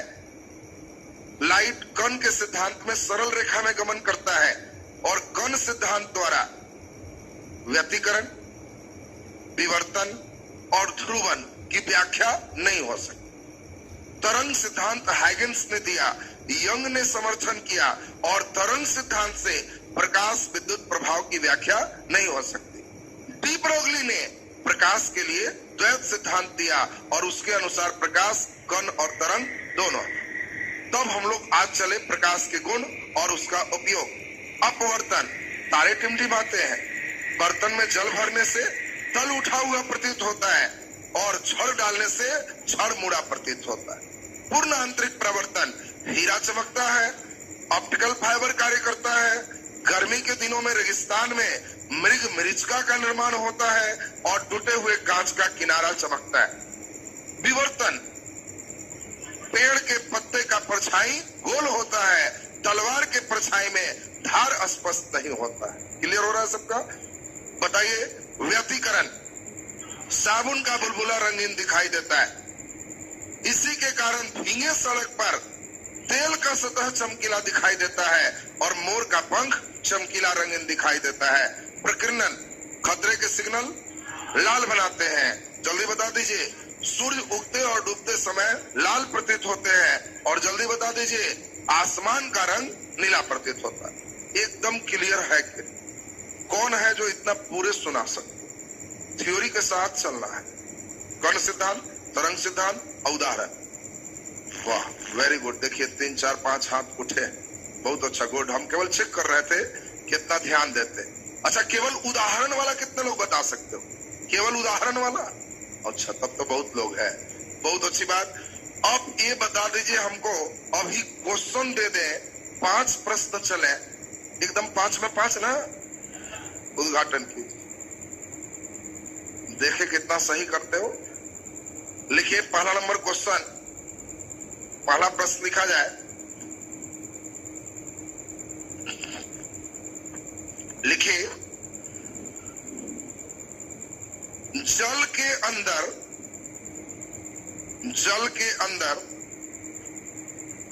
हवा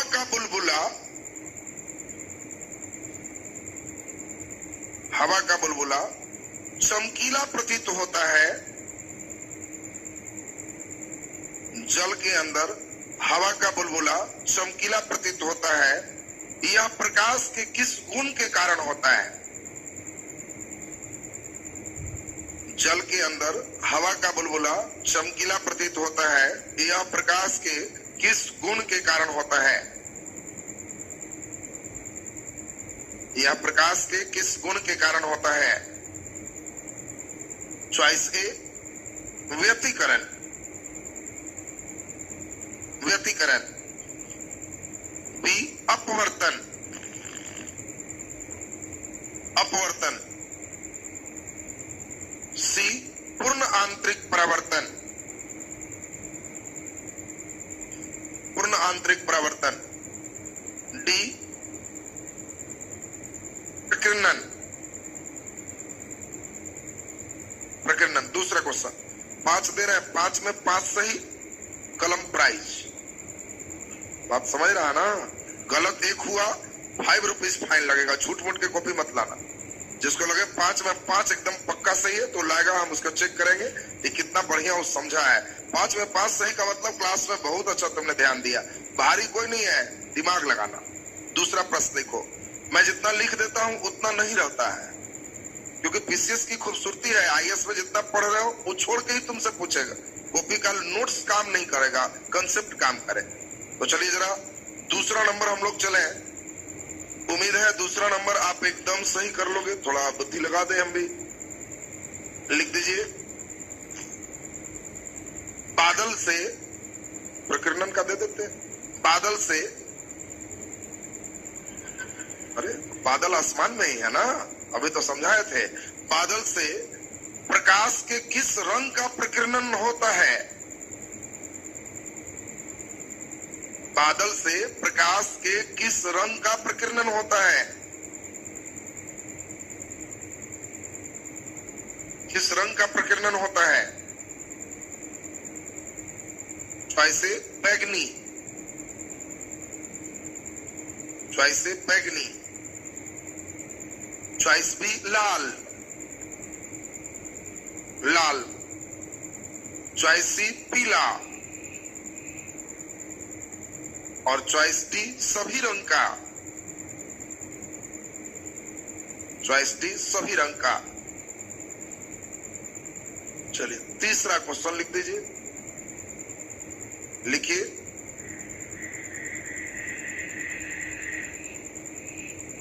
मछली मारने वाले को, मछली मारने वाले को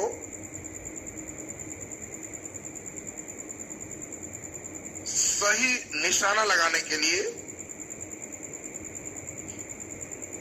सही निशाना लगाने के लिए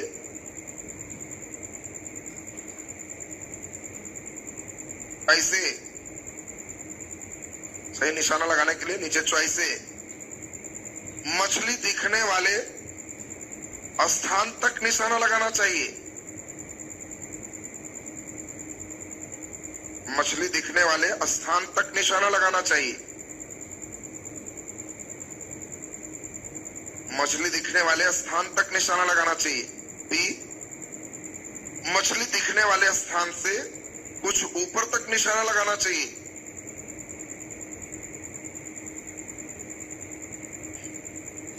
मछली दिखने वाले स्थान से कुछ ऊपर तक निशाना लगाना चाहिए। चॉइस सी, मछली दिखने वाले स्थान से, मछली दिखने वाले स्थान से कुछ नीचे तक निशाना लगाना चाहिए।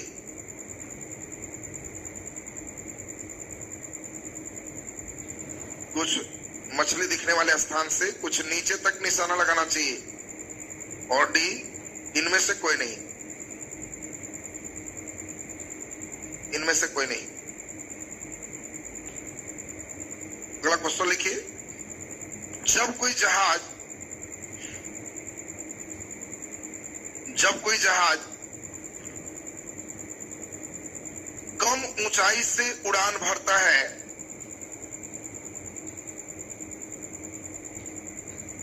जब कोई जहाज कम ऊंचाई से उड़ान भरता है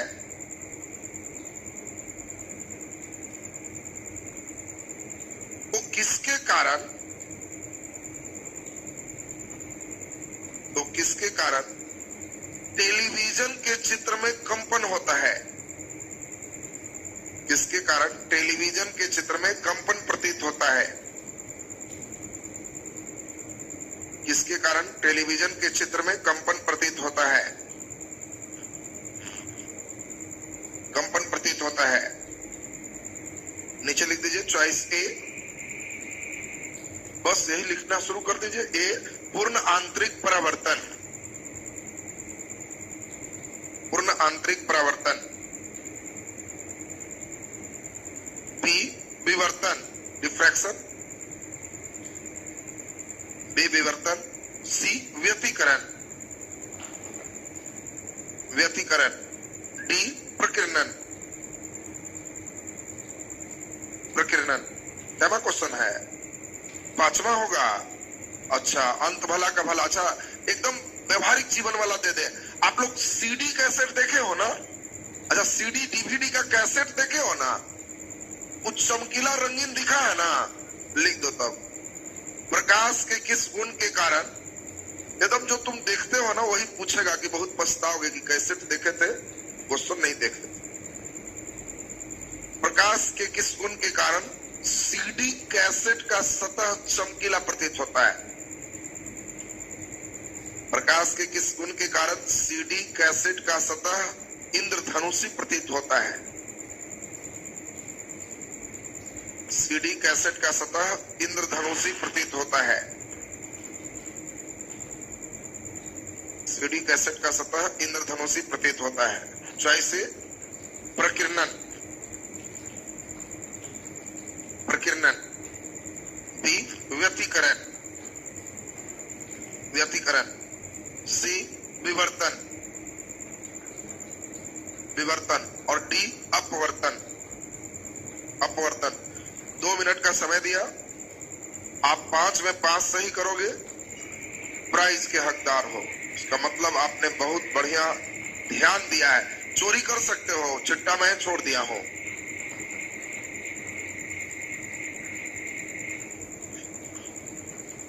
हमारे टेस्ट की खूबसूरती होती है, चोरी अलाउ वाला टेस्ट होता है। देखो, चोरी करो लेकिन बुद्धि लगाओ तब बनेगा, नहीं तो नहीं बने। छोटे एग्जामिनेशन जो दोगे उसमें आपका सीधा सीधा आएगा क्वेश्चन। यूपीएससी लेवल का सोच रहे हो तो जितना लिख देते हो वो नहीं रहता है, उसके बाद की दुनिया शुरू करता है। तो इसीलिए तुम्हें उस दुनिया पे चलना है। बैच चुके आपका पीसीएस लेवल का बैच है, मैं चाहता हूं कि नहीं एकदम बहुत बढ़िया कंसेप्ट आपका बने सभी चीज पर।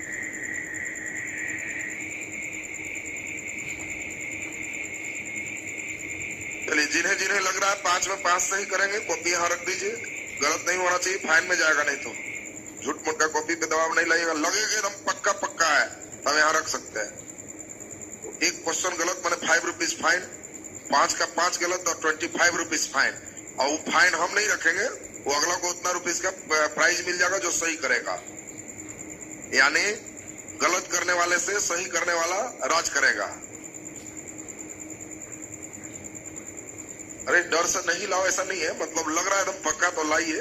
लग रहा है ना सही, तो डर क्यों रहा है? रखो वहां, बस उधर रख दो, हम हो जाएगा। वहां से रख दो, उधर किनारे रख दीजिए, बस वहीं पे नहीं, हमको दिखना चाहिए। बाद में तुम इधर बीच सी मत करना। हाँ चलो रख दो, वही नीचे वहीं रखो, नीचे रख दीजिए। हम स्पेशल विधि से जांचते हैं, हमारी विधि थोड़ी अलग है जांचने का। वहीं रख दीजिए नीचे, वो बीच में उठाएगा नहीं। और जिसका नीचे का नीचे रह जाएगा, और हम तब चेक करेंगे जिसका सब सही रहा तब। हाँ बढ़ाइए, किनारे रख देगा, बढ़ा दो जी, वाह, रख दो नीचे। दावेदार तो 20-25 हो गए लगता है। तुम लोग में गर्ल्स में कोई नहीं, सब डरपोक सब है क्या रे? कोई जोर नहीं लगा रहा। हाँ लाइए, आगे रख दीजिए, वहीं रख दीजिए, बस बस वहीं रख दीजिए बेंच पे। वहां रखिए, रख दीजिए। चलिए, नहीं नहीं यहाँ रखो, कब 20-80 मारेगा कोई ठिकाना नहीं। चलिए अब टाइम ओवर, मिलाते हैं। चलिए बहुत अच्छा, रख दीजिए, रखिए इनकी कॉपी भी किनारे। बहुत अच्छी बात। आप लोग में तो दम है।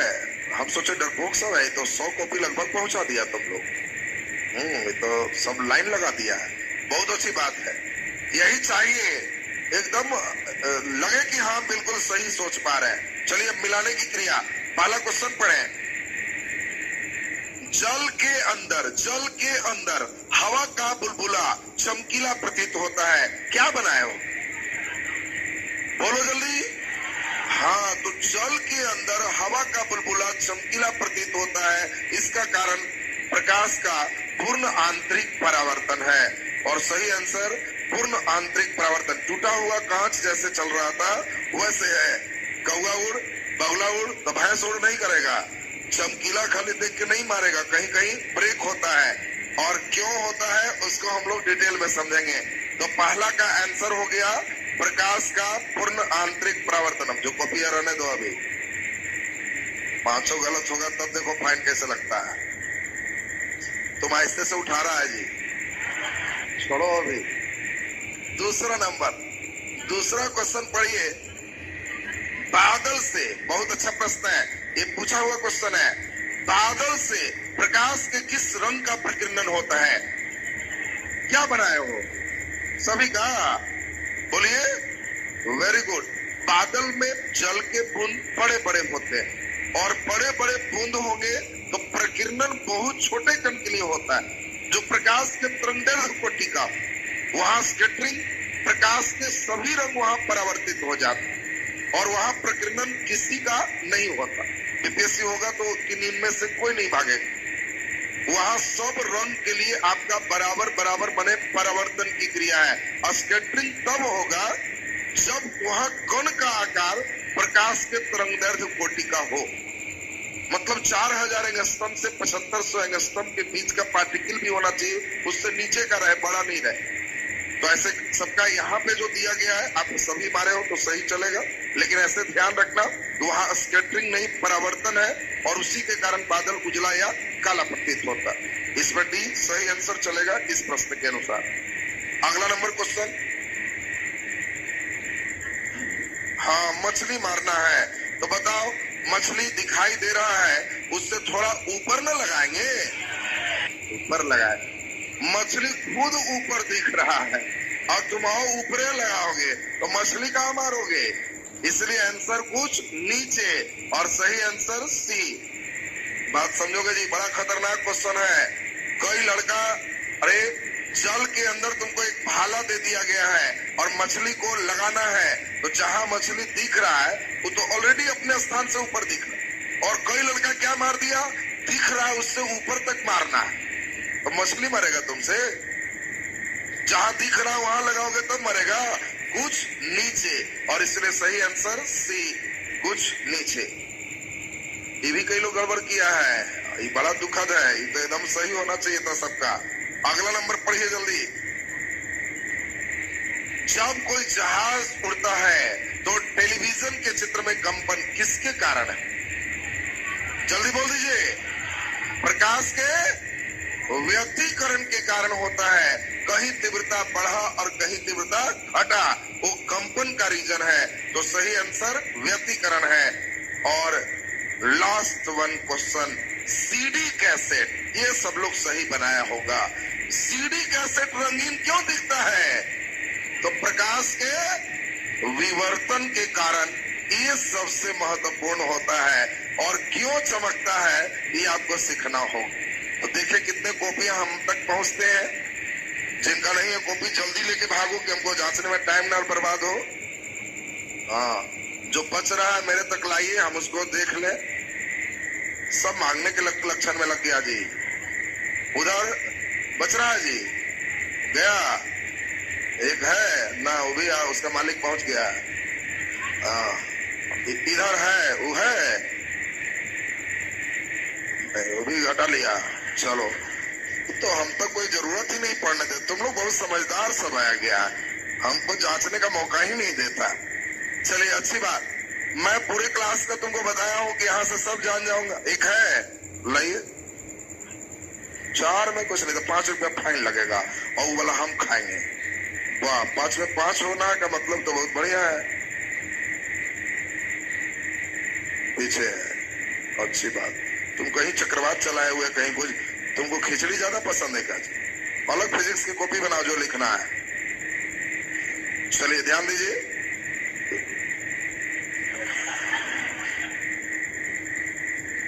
कहां लिख दिया?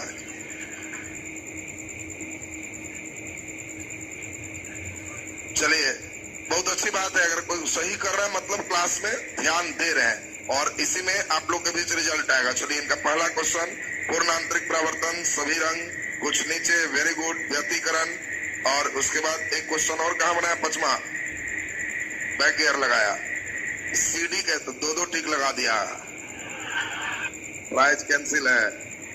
तुम्हारा डबल टिक है तो सिंगल टिक लगाना था। तो चलिए, इसमें थोड़ा सा मिस किया, लेकिन अच्छी बात है। फिर कल टेस्ट का मिलेगा, ये प्रतिदिन ये चलते रहेगा और खूब समझिए, उसी पे मिलेगा। अब पहले ये बताओ, यहाँ तक एकदम क्लियर ना सबका? अब लग रहा ना कि केवल आ जाए तो बनेगा? आएगा। छोटे एग्जाम दोगे तो हूबहू आएगा, अच्छे लेवल का दोगे तो थोड़ा बुद्धि लगाना रहेगा। अब हम लोग जो चलेंगे उस पर लीजिए। कल का क्लास चलेगा प्रकाश का गुण डिटेल, जिसमें पहले परावर्तन पढ़ाएंगे। हाँ, सीडी वाला जैसे मैं विवर्तन में आऊंगा तो सीडी समझाऊं। वहां पे मेन सिस्टम फ्रिंज सीखना होता है। सीडी वाला आसान क्वेश्चन नहीं है, बहुत खतरनाक क्वेश्चन। और वो फ्रिंज जब समझाएंगे तो एक क्या होता है, विवर्तन में आपको क्लियर करेंगे। तो अभी आपका क्लास सुन ले। कल जो हमारा क्लास होगा, इससे आगे का क्लास होगा परावर्तन से डिटेल चलेंगे। आज का क्लास आप